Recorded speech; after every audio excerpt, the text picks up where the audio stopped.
Praise the Lord. सभी विश्वासी भाई बहनों को प्रभु यीशु मसीह में जय मसीह की।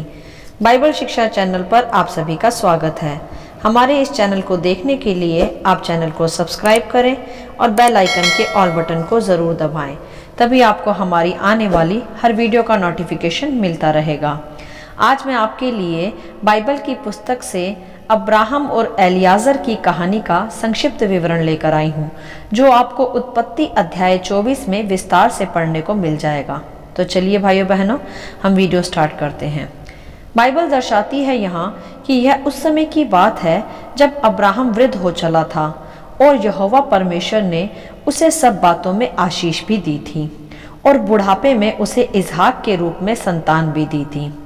अब जब इसहाक के विवाह की उम्र आ पहुंची, तब अब्राहम ने अपने सबसे पुराने दास एलियाजर को अपने पास बुलाया।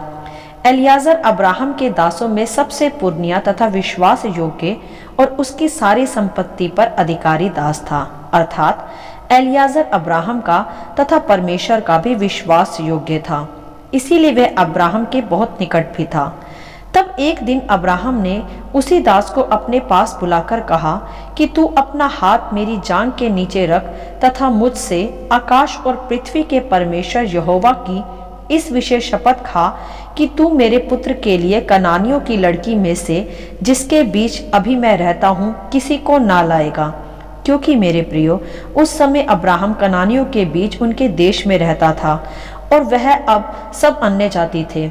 इसलिए अब्राहम ने कहा कि उसका दास एलियाजर अन्य जातियों में से नहीं वरन उसके देश से उसके कुटुंब से जाकर उसके पुत्र इसहाक के लिए लड़की ढूंढ कर लाए, क्योंकि अब्राहम को स्मरण था कि यहोवा की वाचा है कि वह अब्राहम से एक बड़ी जाति बनाएगा, जिसकी वाचा का पुत्र इसहाक था।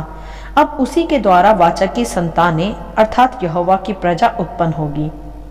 इसीलिए वह चाहता था कि इसहाक की पत्नी अन्य जातियों से नहीं वरन यहोवा को मानने वालों में से हो। तब यह सब सुनकर अब्राहम के दास ने अब्राहम से कहा कि अगर वह स्त्री इस देश में मेरे साथ ना आना चाहे तो क्या मैं तेरे पुत्र इसहाक को उस देश में ले जाऊं? तब इस पर अब्राहम ने कहा कि नहीं, कदाचित नहीं, तू मेरे पुत्र को वहां ना ले जाना। और अब्राहम ने यह भी कहा कि जो परमेश्वर मुझे मेरे पिता तथा मेरे देश से निकाल कर यहाँ ले आया है और उसने शपथ खाई है कि वह मेरे वंश को यह देश देगा, वही परमेश्वर अपना दूत तेरे आगे आगे भेजेगा कि तू मेरे पुत्र के लिए वहां से दुल्हन लाए। हालेलुया। मेरे प्रियो, यहाँ थोड़ा रुककर हम समझ लेंगे कि जो वायदा अब्राहम से यहोवा परमेश्वर ने किया था कि वह कनान देश उसके वंश को देगा, तो वो वायदा अब्राहम ने सदा अपने हृदय में रखा। और जिस देश से परमेश्वर ने अब्राहम को निकाल लिया था, अब्राहम फिर वापस उस देश में नहीं गया, ना ही अब्राहम ने अपने पुत्र को ही वहां वापस जाने दिया। तो मेरे प्रियो, तात्पर्य यह है कि परमेश्वर कहता है, जहां से, जिस पुराने मनुष्यत्व से, जिस पुराने जीवन से, जिस पुरानी गुलामी से, जिन पुरानी प्रथाओं से मैंने तुम्हें छुड़ा लिया है, वहां तुम वापस ना जाना और ना ही अपनी संतानों को ही जाने देना। यही बात अब्राहम ने पूरी की। वह ना तो खुद ही उस देश में वापस गया, ना ही उसने इसहाक को ही जाने दिया। तभी उसने अपने दास से कहा कि वह उस देश में जाकर इसहाक के लिए उसके कुटुंबियों में से लड़की ढूंढ कर लाए। मेरे प्रियो, यदि अब्राहम से परमेश्वर ने वायदा किया कि अब जहां वह रहता है वह देश परमेश्वर उसको व उसके वंश को दे देगा, तो यह वायदा अब्राहम के जीवन में तभी पूरा हुआ जब अब्राहम परमेश्वर की आज्ञाओं में उसी देश रहने आ गया, अपना सब कुछ पुराना छोड़कर, जहां वे जन्म से था। तो मेरे प्रियो, हमें भी चाहिए कि हम भी अपना सब कुछ पुराना छोड़कर, जो परमेश्वर के विरोध में है, जहां हम जन्म से रहते आए हैं, मसीह की बुलाहट में नए हो जाएं। तभी परमेश्वर की उन आशीषों के हम वारिस बन पाएंगे जो परमेश्वर ने हमारे लिए रखी है। जैसे अब्राहम भी परमेश्वर की आज्ञा में चलता रहा, इसीलिए अब्राहम ने कहा अपने दास से कि तू मेरे पुत्र को उस देश में ना ले जाना, क्योंकि अब्राहम कुछ भी यहोवा के विरुद्ध में नहीं करना चाहता था। तब आगे हम देखते हैं, यह सुनकर एलियाजर वहां से चल दिया तथा अपने साथ ऊँटों में से 10 ऊँट छाट कर ले गया तथा उत्तम उत्तम पदार्थ भी लेकर मेसोपोटामिया के नाहोर नगर को चला। अभी तक हमने यहाँ अब्राहम की आज्ञा पालन के विषय देखा है तथा देखा है कि उसने कुछ भी यहोवा के विरुद्ध में नहीं किया और यहोवा के वायदों के अनुसार वह जीवन जीता रहा। अब हम आगे उसके दास एलियाजर के विषय देखेंगे कि फिर उसने क्या किया। तब जब एलियाजर अब्राहम की बात सुन उत्तम उत्तम पदार्थों को लेकर इसहाक के लिए दुल्हन ढूंढने निकला, तब एलियाजर ने ऊँटों को नाहोर नगर में ही एक कुएं के पास बैठा दिया तथा वह संध्या का समय था। उस समय स्त्रियां वहां कुएं पर पानी भरने आया करती थी। तब एलियाजर ने वहीं ठहरकर यहोवा परमेश्वर से प्रार्थना की और कहा कि हे मेरे स्वामी अब्राहम के परमेश्वर यहोवा, आज मेरे कार्यों को सिद्ध कर और मेरे स्वामी अब्राहम पर करुणा कर। देख, मैं जल के सोते के पास खड़ा हूँ और नगरवासियों की बेटियां जल भरने के लिए निकली आती हैं। इसीलिए ऐसा होने दे कि जिस कन्या से मैं कहूँ अपना घड़ा मेरी ओर झुका कि मैं पीऊँ, और वह कहे कि ले पी ले, पीछे मैं तेरे ऊँटों को भी पिलाऊंगी, यह वही हो जिसे तूने अपने दास इसहाक के लिए ठहराया हो। तब इसी रीति मैं जान लूंगा कि तूने मेरे स्वामी पर करुणा की है। हालेलुया। यहाँ हम देख सकते हैं मेरे प्रियो भली प्रकार की एलियाजर का चरित्र और उसकी भी अपने स्वामी के प्रति विश्वास योग्यता, कि किस प्रकार जिस काम के लिए वह निकला है उस काम के लिए उसने सर्वप्रथम यहोवा से प्रार्थना की। मेरे प्रियो, एलियाजर भी अपने स्वामी इब्राहिम का विश्वास योग्य दास था और यहोवा को मानने वाला धर्मी पुरुष भी था। इसीलिए उसने भी सर्वप्रथम कार्य आरंभ करने से पहले प्रार्थना की कि यहोवा ही उस कार्य को सिद्ध करे जिसके लिए वह आया है। तो मेरे प्रियो, हमें भी सब बातों से पहले परमेश्वर से प्रार्थना करनी चाहिए, उसी को स्मरण करके सब काम करने चाहिए, तभी वह हमारे लिए सीधा मार्ग निकालता है, ऐसा बाइबल हमें बताती है। तो एलियाजर ने बिल्कुल इसी वचन के अनुसार किया। उसने सर्वप्रथम यहोवा से प्रार्थनाएं की। तब आगे हम देखते हैं कि तब ऐसा हुआ कि जब वह यह कह ही रहा था कि तभी रिबका, जो अब्राहम के भाई नाहोर के जन्माए मिल्का के पुत्र बतूएल की बेटी थी, वह कंधे पर घड़ा लिए हुए वहां आ पहुंची। हालेलुया।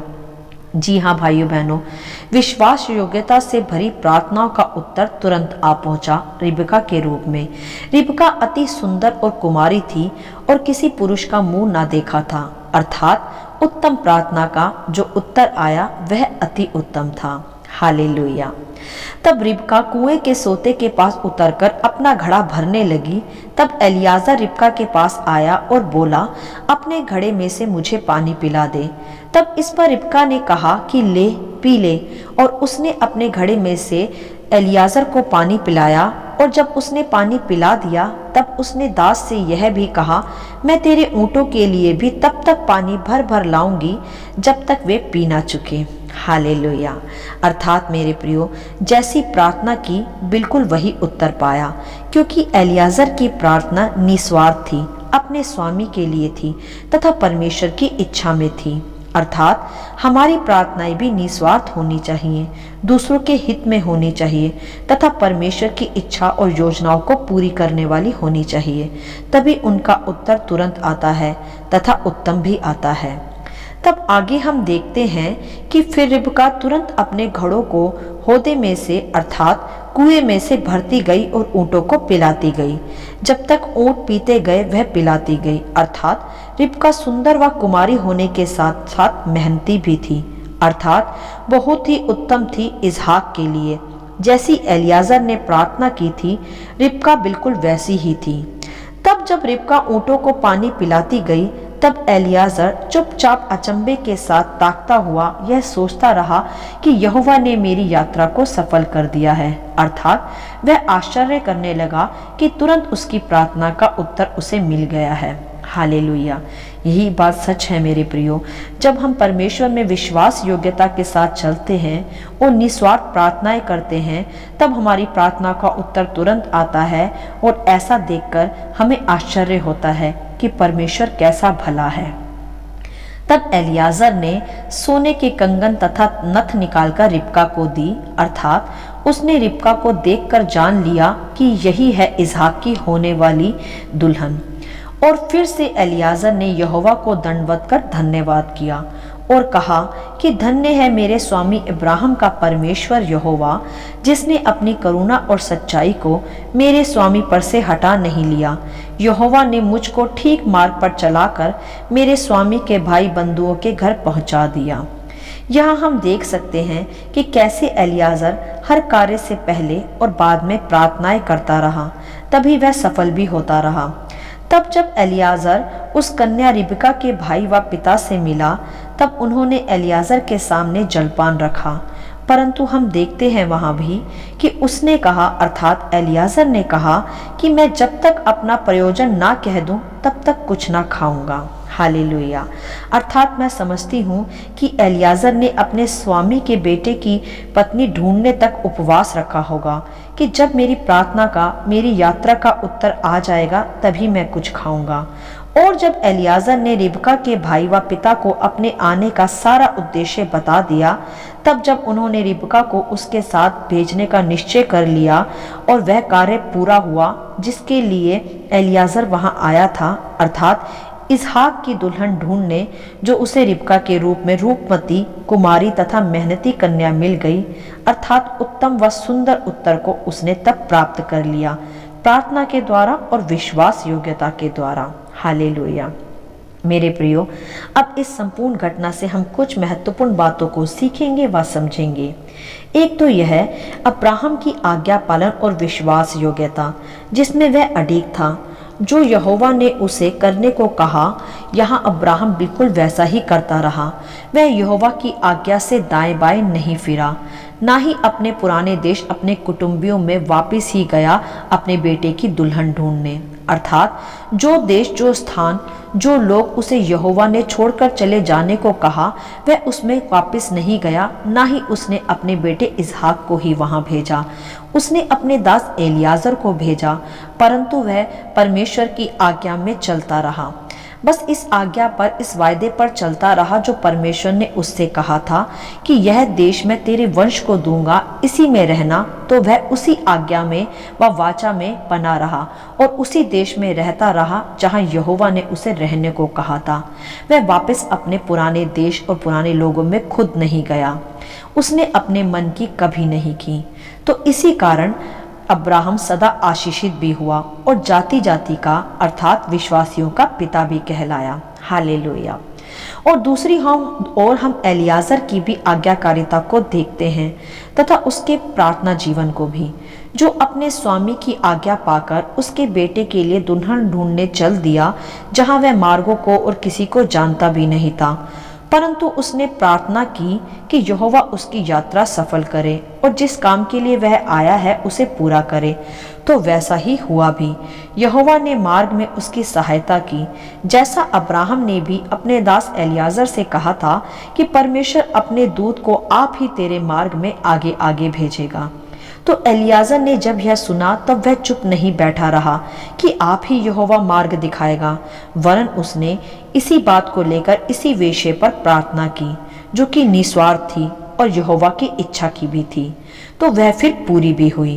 तो मेरे प्रियो, हमें भी अब्राहम की तरह यहोवा की वाचाओं और आज्ञाओं पर चलना चाहिए और जहां से प्रभु हमें निकाल कर लाया है उसमें कभी वापस नहीं जाना चाहिए, चाहे वो हमारी कितनी ही प्रिय स्थान हो।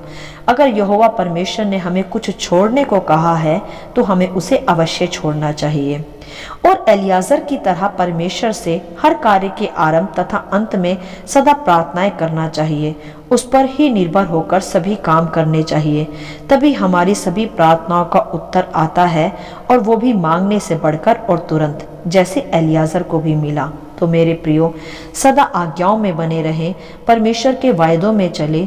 जो कुछ वह आपको छोड़ने को कहता है उसे छोड़ें और एलियाजर की नाई हर घड़ी प्रार्थनाएं करें और निस्वार्थ प्रार्थनाओं में बढ़ते जाएं और परमेश्वर की योजनाओं और इच्छाओं की बुलाहट में चलते रहें।